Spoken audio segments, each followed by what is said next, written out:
이사야서 1장 21절 21절 제가 먼저 읽습니다. 신실하던 성읍이 어찌하여 창기가 되었는고, 정의가 거기에 충만하였고 공의가 그 가운데 거하였더니 이제는 살인자들 뿐이로다.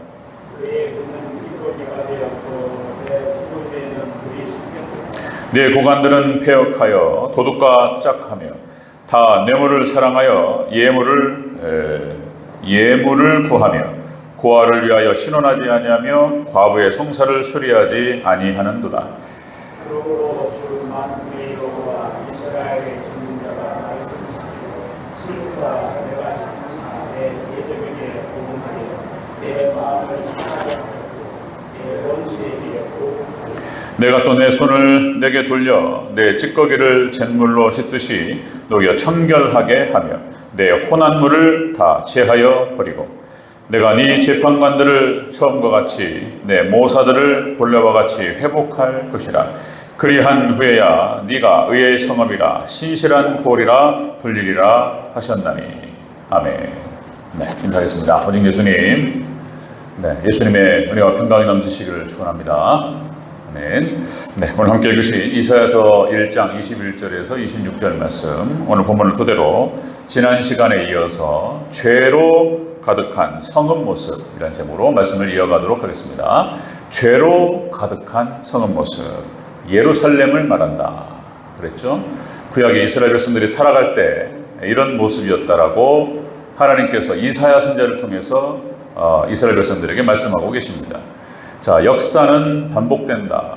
그렇게 하지 않으면 좋겠지만 구약 이스라엘 백성들이 멸망할 때 이 모습이 예수님 당시에 유태인들이 망할 때 모습하고 똑같습니다. 그리고 마지막 종말 이 시대도 동일하게 이렇게 무너질 것을 말하고 있습니다. 그래서 오늘 죄로 가득한 성읍 모습은 다른 말로 바꾸면 종말 교회 모습, 이렇게 바꿀 수도 있어요. 종말 교회가 이렇게 된다는 것입니다.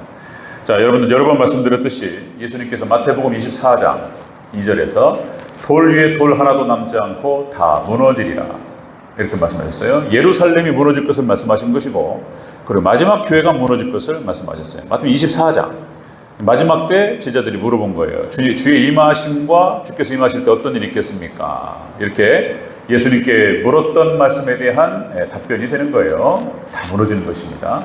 예수님 말씀하시기를 마지막 때는 노아의 때와 같으리라. 마지막 때 믿음을 보겠느냐 이렇게 말씀하셨어요. 자, 이렇게 무너지는 거예요. 그래서 자, 무너지는 것이 어떤 형태로 무너지게 되는가, 오늘 본문을 통해서 알 수 있습니다.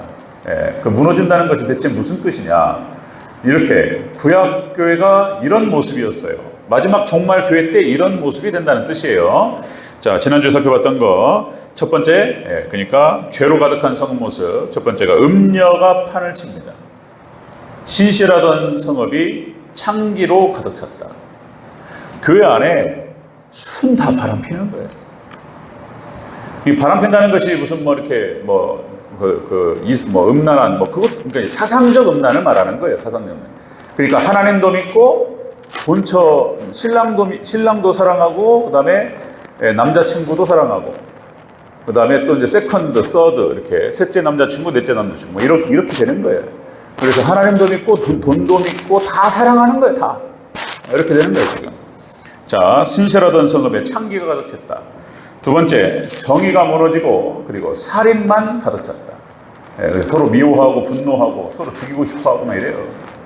세 번째, 은은 찌꺼기가 되었다. 이 말이 뭐냐면은 불의한 이득으로 더럽혀진다는 뜻이에요. 불의한 이득. 이 말 안에는 11조도 들어가는 거예요. 교회 안에서. 불의한 이득으로 하나님의 것을 취하고, 다 이런 뜻이 다 담겨 있는 것입니다. 자, 네 번째 이어가도록 하겠습니다. 마지막 종말 교회가 어떤 모습으로 무너지게 되는 것인가. 자, 죄로 가득한 성읍 모습. 자, 네 번째, 포도주에는 물이 섞여 불어요. 포도주에 물이 섞인다는 거예요. 22절을 같이 한번 읽겠습니다. 22절 시작. 내 은은 찌꺼기가 되었고 내 포도주에는 물이 섞였도다. 아멘. 자, 포도주에 물이 섞여요. 이거는 영적으로 말씀이 타락한다는 뜻이에요. 말씀에 물이 섞여요. 말씀에, 하나님 말씀에 세상적인 사상과 세상 가치관이 들어와요. 하나님 말씀이 혼탁해집니다. 마지막 종말 때. 자, 이것은 또 그러니까 가짜가 판을 쳐요. 마지막 종말 시대에 거짓 선지자와 가짜가 판을 치는 그런 세상이 됩니다. 종말교회. 자, 포도주에 물이 섞였다. 그러니까 포도주가 순수한 포도만을 가지고 발효를 시켜요. 그죠? 발효가 되어서 포도주가 돼요. 예, 다른 거 섞으면 안 돼요. 모르겠습니다. 뭐 설탕도 섞어가지고 이렇게 이제 발효가 되죠. 예, 시간이 오면 흐르니까. 물을 섞어버려요, 물을. 예? 물을 섞어요. 관점과 논점이 흐려져요. 그러니까 순수한 복음과 말씀에 세상적인 가치관과 세계관과 세상성이 들어와 버려요. 그냥 다 혼탁해져 버려요. 그냥. 마지막 종말 교회가 이렇게 말씀이 타락한다라고 이렇게 표현하고 있는 거예요, 지금. 자, 이 종말 이 시대 신학과 말씀이 타락합니다. 신명기 27장 1절 8절에 자, 하나님께서 모세에게 말씀하셨던 너희가 제단을 쌓을 때에 하나님께 제사를 지내고 예배를 드리기 위해서 돌단을 쌓을 때 원칙이 나와요. 원칙이. 예배 때 원칙을 말하는 거예요. 하나님 이렇게 하라는 거예요. 돌단을 쌓는 방법이에요. 자, 첫 번째가 다듬지 않은 돌로 쌓아야 돼요. 다듬지 말라는 거예요. 순수하게 돌을 잘 쌓아야 되는 거예요. 이렇게. 다듬지 않은 돌로 쌓아야 된다. 이것은 순전한 복음과 말씀을 선포해야 된다는 것을 뜻하는 거예요. 말씀에 다른 걸 가공하면 안 돼요. 이런 걸 말하는 것이고요. 두 번째, 쇠 연장을 대지 말라고 그래요. 쇠 연장. 때려가지고 정을 쳐가지고 만들지 말라는 거예요. 비진리로 다르게 뭐 가꾸려고 하지 말라는 거예요. 말씀 그대로 들어 올리면 말씀께서 역사하신다는 거예요. 이거 원리를 말씀하시는 거예요, 상징적으로. 그 다음에 세 번째, 돌단을 쌓는 방법. 세 번째는 자, 말씀을 돌 위에 새기라는 거예요. 이것은 하나님 말씀을 우리의 신비에 새기라 이런 뜻이에요. 이렇게 얘기할 수 있는 거예요. 성경은 이게 하나님의 언어예요. 구약 성경과 신약 성경과 요한계시록 전부가 다 상징으로 기록됩니다. 비유로. 하나님의 언어예요. 너무나 많은 말을 해야 되는 거예요. 그걸 설명하려면. 그러니까 한 그림으로 한 장으로 딱 보여주는 순간 많은 말이 필요가 없어지는 거예요. 비유 말씀하시고 예수님은 어린 양 하는 순간 다 설명이 되는 거예요. 이 구구하게 설명할 수가 없어요. 그래서 상징적으로 딱 말씀하시는 순간 거기 많은 내용이 담기는 거예요. 이게 하나님의 언어입니다. 자, 출애굽기 20장 25절에 이렇게 말해요. 또 강조합니다. 자, 네가 내게 돌로 제단을 쌓거든 다듬은 돌로 쌓지 말라. 네가 정으로 그것을 쪼면 부정하게 됨이라. 좀 쪼지 말라는 거예요. 그러니까 그대로 예수님 그대로 말씀 그대로 들어올리고 선포하라. 예배 드릴 때 이렇게 하라. 이렇게 말씀하셨어요. 시편 12편 6절 여호와의 말씀은 순결하며 흑도가니 7번 단련한 은같도다. 이 말씀 자체가 벌써 다 하나님의 은혜 가운데에서 99.9 금은 99.99%인지 모르겠지만은 말씀은 100%인 거예요. 말씀은 순결한 거예요. 그 순결한 말씀을 그대로 들어올리면 그 말씀에 의미가 있고 가치가 있는 거예요. 다 하나님께서 그 말씀을 통해서 성도들의 마음을 바꾸시고 다 치료하시고 수술하시고 다 하세요. 할 필요 없다는 거예요. 거기다가 그대로 선포하라. 자, 다시 말씀드리면 마지막 때 신학이 타락하고 말씀이 타락합니다. 강단이 타락해요. 무너져 버려요.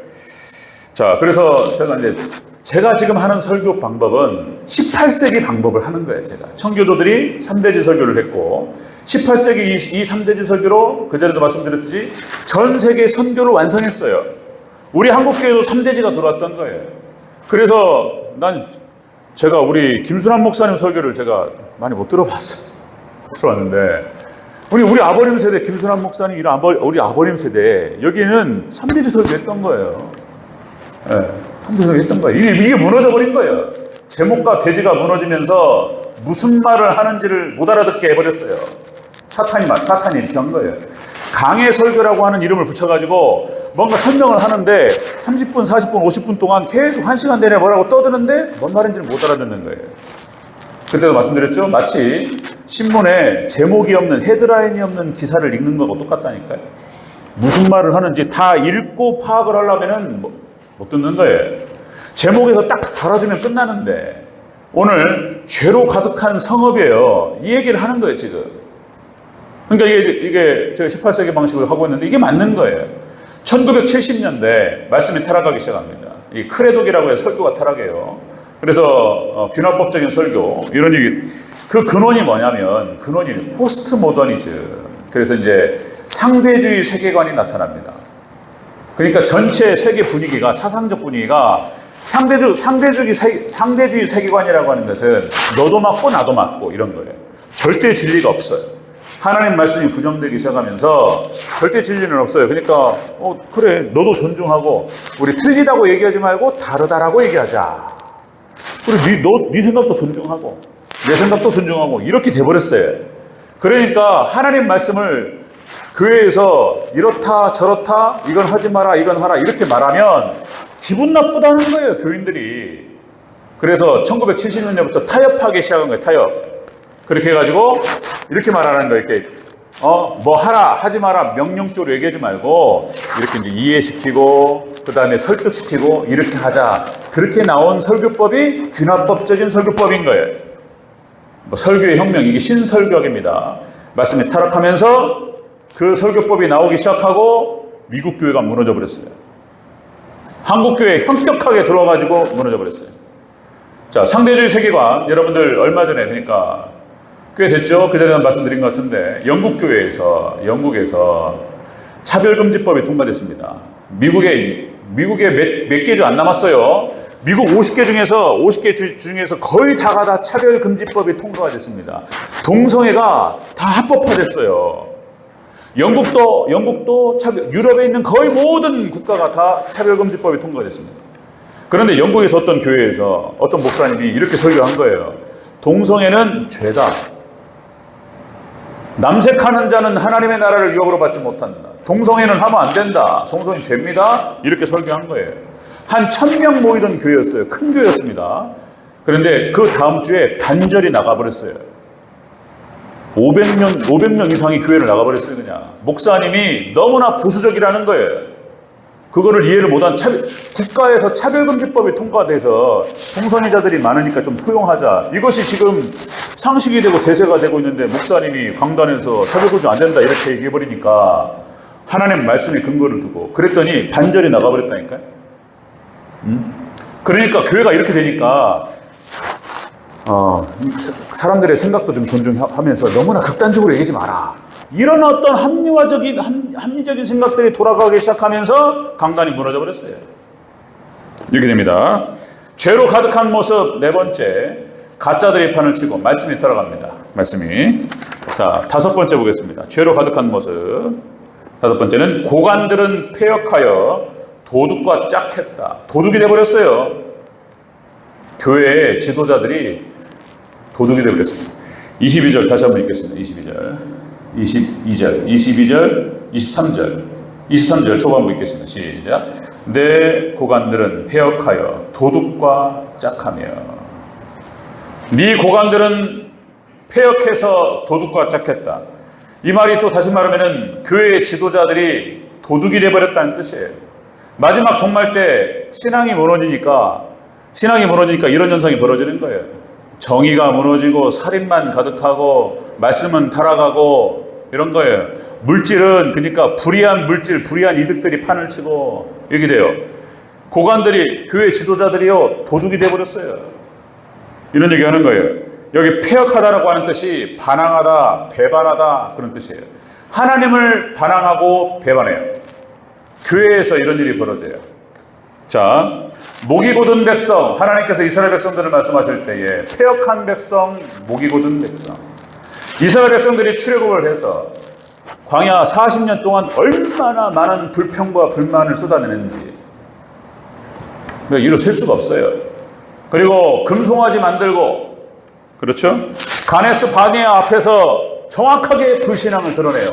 어디 하나님이 계시냐 말이야. 하나님께서 여호수아 갈렙이 하나님께 이 땅을 주시겠다고 하셨으니까 들어가자. 저들은 우리의 밥이다. 그랬더니 못 들어간다는 거예요. 어디 하나님이 어디 있어 지금? 우리 들어가면은 우리 메뚜기 같아. 그냥 들어가면 맞아 죽겠어요. 못 들어간다는 거예요. 돌아가자 애굽으로 이래 버렸어요. 패역한 백성. 자, 이스라엘 백성들의 역사가 그래요.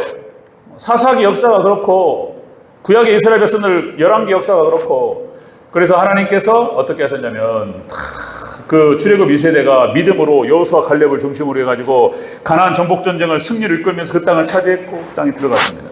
그랬더니 또 타락. 여호수아가 죽고 타락하기 시작하고 갈렙이 죽은 다음에 급격한 속도로 패역한 백성으로 다시 돌아가요. 예. 그래가지고 결국 하나님께서 포로로 그 땅을 뺏어버려요. 그리고 포로 되게 만들어요. 이게 사사기 역사예요. 열왕기 역사도 마찬가지입니다. 다 쫓아내버려요. 예, 아수르 바벨론이 와가지고 완전히 다 불태우고 그리고 포로로 끌고 가버려요. 하나님 주신 축복을 다 뺏어버려요. 마지막 때 말라기에 그 말이 나오는 거예요. 말라기 또 11조에게 딱 나오고 이 도둑놈들아 그렇게 말씀하시고 이스라엘은 멸망합니다. 그리고는 중간기로 들어가요. 400년 동안 침묵해요. 구약성경과 신약성경의 이 간격이 400년. 그 시대 때 무슨 일이 벌어졌냐? 헬라 시대가 도래했습니다. 알렉산더 대왕이 와가지고 알렉산더 젊은 왕 와가지고 이스라엘을 싹 백파시켜버려요. 제단에 돼지 피를 뿌려요. 다 무너져요. 이렇게 모욕적인 일이 없었어요. 하나님께 내버려 둬버려요 그냥. 그러니까 사탄이 와가지고 교회를 싹 흩어버려요 그냥. 이렇게 돼버립니다. 마지막에는 똑같습니다. 신약시대 예수님 당시에도 똑같았어요. 로마 디도 장군이 와가지고 110만 명을 학살하고 9만 7천 명을 포로로 구했어요. 그리고 망해버려요. 그리고 2000년 동안 이스라엘 백성들은 그대로 멸망한 상태에서 방황했습니다. 이렇게 돼요. 시편 78편 8절 그들의 조상 곧 완고하고 패역하여 그들의 마음이 정직하지 못하여 그 심령이 하나님께 충성하지 아니하는 세대요. 하나님께서 패역한 세대, 악한 세대를 말씀하십니다. 자, 이사야서 65장 2절 내가 종일 손을 펴서 자기 생각을 따라 옳지 않은 길을 걸어가는 패역한 백성을 불렀나니 돌아오라. 안 돌아왔어요. 이게 마지막 종말 때 이런 현상이 벌어집니다. 그래서 구약 이스라엘이 이렇게 지금 이렇게 타락했던 거예요. 신약의 예수님 당시도 이렇게 타락했어요. 그런데 마지막 종말 때는 더 타락해요. 더 타락. 그냥 이런 말 하잖아요.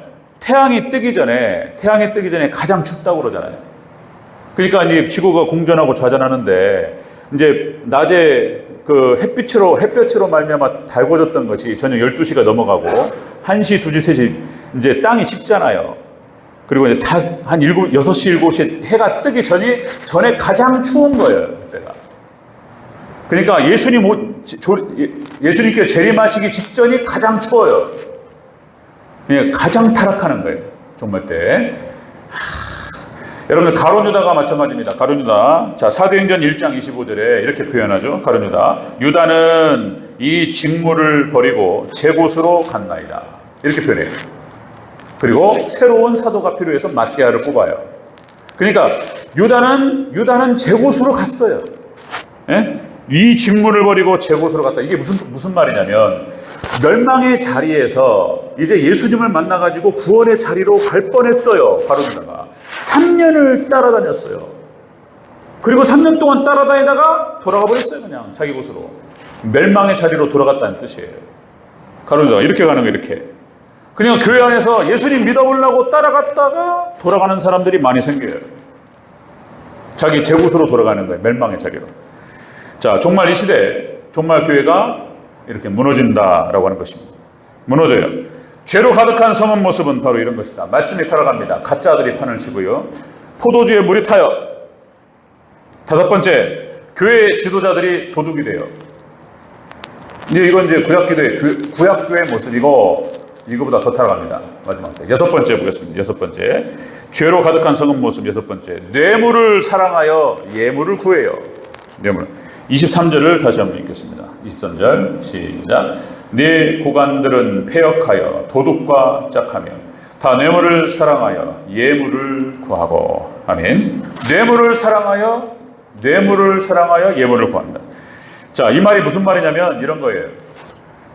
신앙이나 교회를 돈을 주고 팔아요. 마지막 종말 때 이런 일이 벌어집니다. 신앙도 팔고 교회도 팔아버려요. 그냥 마지막 종말 때 교회. 자, 여기 뇌물이라고 하는 것은 그런 뜻이죠. 부정한 금품 이런 뜻이에요. 부정한 금품, 부정한 돈이나 물건, 이걸 뇌물이라고 그래요. 뇌물을 받아요. 예물, 보수와 보상을 받아요. 어떤 걸 해주기로 하고, 그렇게 해가지고 자기 교회를 팔고 신앙을 팔아요. 이런 현상이 벌어집니다. 마지막 때. 이것이 지금 구약교의 모습이었어요.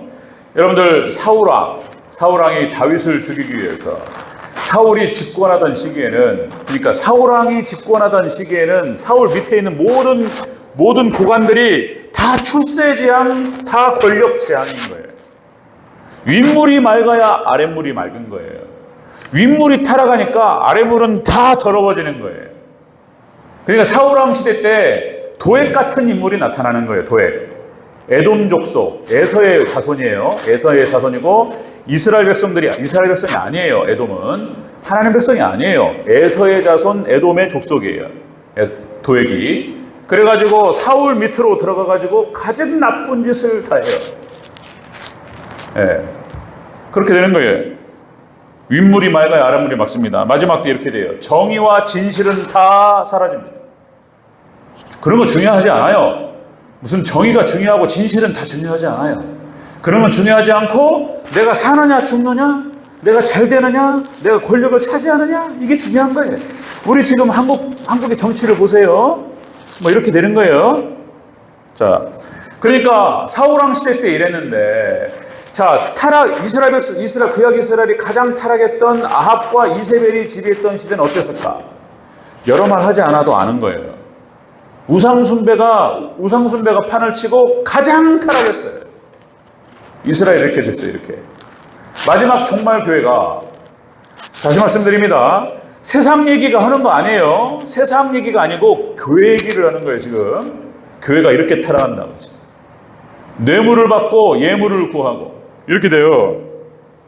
죄로 가득한 성은 모습이에요. 예수님 당시 똑같아요. 또 똑같아요. 예수님 당시도 마찬가지죠. 예수님께서 몽둥이로 예루살렘 성에서 돈 바꾸는 사람들과 장사하는 사람 다 때려 엎으시면서 하신 말씀이 그 말씀이에요. 내 집은 기도하는 집인데 누가 강도의 소굴을 만들었다는 거예요. 강도의 소굴이 돼가지고 순사 강도예요. 다 난장판이 돼가지고 장사치들이, 그리고 하나님의 은혜를 돈을 주고 팔고 뇌물을 받고 거래를 하고 이런 일이 벌어졌어요. 예수님 당시. 어쩌면 그렇게 똑같은 일이 벌어졌어요. 이게 지금 구약교회가 망할 때 모습하고 예수님 당시 망할 때 모습하고 어쩌면 똑같은지. 그리고 마지막 종말 때 똑같은 일이 벌어져요. 우리 한국교회로. 미국 교회는 모르겠습니다. 그런 얘기 들으셨죠? 저도 여러 번 들어요. 교회를 돈을 받고 팔아요. 뭐 그런 일들 비일비재합니다. 심지어는 교회를 개척을 해가지고 교회를 개척해서 교인들 숫자대로 돈을 받아요. 또 그것만 전문으로 하는 목사님이 계셔요. 목사인지 뭔지를 알 수가 없습니다. 개척을 해서 이렇게 해서 좀 이렇게 또 떠날지 안 떠날지는 모르겠지만 어쨌든 간에 교회 개척해가지고 몇 명이 모여 있어요. 이렇게. 그러면 거기 숫자들 해가지고 돈 받고 다른 목사님한테 인기하고 이렇게. 그리고 또 다른 데 가서 개척을 해가지고 또 그렇게 하시는 분이 계셔요. 너무나 안 좋은 얘기가 많아서 다 말씀을 못 드리겠고, 지금 벌써 그런 일이 벌어지고 있어요. 이렇게 마지막 종말교회가 이게 무너지는 거예요. 무너질 때 이런 현상들이 벌어지는 거예요. 이 신앙도 사라지고 믿음도 사라지고 양심도 사라지고 다 끝나버려요. 교회가. 교회가 이 정도인데 세상은 어디 가겠습니까? 교회가 이 정도인데. 여러분들, 우리가 정확하게 깨달아야 돼요. 그래서 마지막 죄로 가득한 성은 하나님께서 이제 다음 주에 말씀드릴 거예요. 풀무불에 집어넣어버리겠다는 거예요. 그래서 녹여버리겠다는 거예요. 근데 그것이 이제 구약교회가 망하고 중간기 400년 동안 어마어마한 일이 벌어져요. 다시 회개하고 돌아오는데, 그래서 이제 결국에는 이렇게 해서 멸망합니다. 예수님께서 오셔가지고 싹 정리하셔요. 심판하시고. 그리고 이제 대환란 기간 동안에 회개합니다. 그때. 마지막 대환란, 7년 대환란이 진행될 때 그때라고 보는 거예요. 한국을 중심으로 해서 마지막 하나님께서 말코시 늦은 비 성령을 보내시고 마지막 때 회개의 기회를 한번 주세요. 그리고 한번 쫙 수확하고 그리고 끝나요. 대환란 직전까지 계속 떨어집니다. 마지막 정리하겠습니다. 죄로 가득한 성읍. 네 번째, 말씀이 타락합니다. 가짜들이 판을 쳐요. 포도주에 물을 섞어요. 다섯 번째, 교회 지도자들이 도둑이 되고, 여섯 번째, 교회를, 신앙을 돈을 받고 팔아요. 이것이 구약교회의 모습이었고, 그리고 예수님 당시의 모습이었습니다. 그리고 마지막 종말 때 똑같은 일이 벌어지는데 그 정도가 마지막 종말 때 더 심하다는 거예요. 그러니까 우리는 그거를 알아야 돼요. 이렇게 말씀을 통해서 우리 깨닫고 그렇게 되지 않도록 끝까지 여러분들 잘 견디시기를 주의 이름으로 축원합니다. 끝까지 견디는 자는 구원을 받으리라.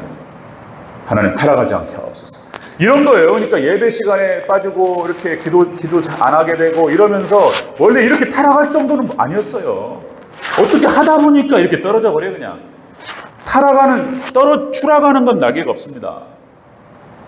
설마 이렇게 타락할까? 아니에요. 그냥 바닥을 쳐요. 그래서 저도 마찬가지고, 기도하고, 또 예배 지키고, 또 회개하고, 여러분들 그렇게 나가야 될 줄로 믿습니다. 마지막까지 그렇게 해서 끝까지 견디고, 그리고 승리하는 우리 대전지교 성도들 되시기를 주의 이름으로 축원합니다. 아멘.